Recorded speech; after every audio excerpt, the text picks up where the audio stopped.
What's happened to Africa in the past 10 years? That's the question Mo Ibrahim and his team of experts, including several former presidents, try to answer. They see progress in human rights, economic opportunities and human development, but a worrying decline in safety and rule of law. Over the past decade, the report says, the countries where governance has improved the most, often from a very low base, are Ivory Coast, Togo, Zimbabwe, Liberia and Rwanda. The biggest deteriorations have been in Libya, Madagascar, Eritrea, the Central African Republic and Mali. This report argues that Africa is not a rising continent, nor is it a hopeless continent. There is no single African story.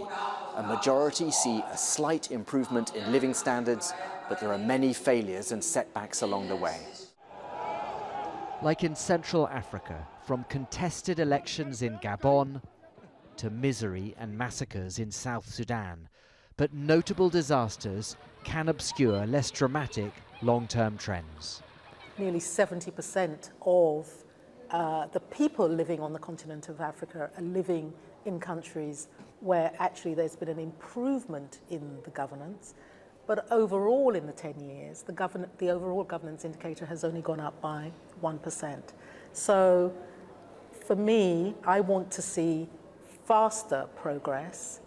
Africans are online these days, just like the rest of us, and where information flows, there's more transparency. Our children are better educated than us in Africa. The social media, the information at everybody's fingertip. We're having a much more open societies now. And that enables really a better quality of dialogue and discussion. But in oil-rich countries like Nigeria, corruption still thrives. The Mo Ibrahim Foundation presents a nuanced picture of Africa, a continent where standards of governance vary wildly, a continent that gives reason for hope and despair. Barnaby, Phillips, Al Jazeera, London.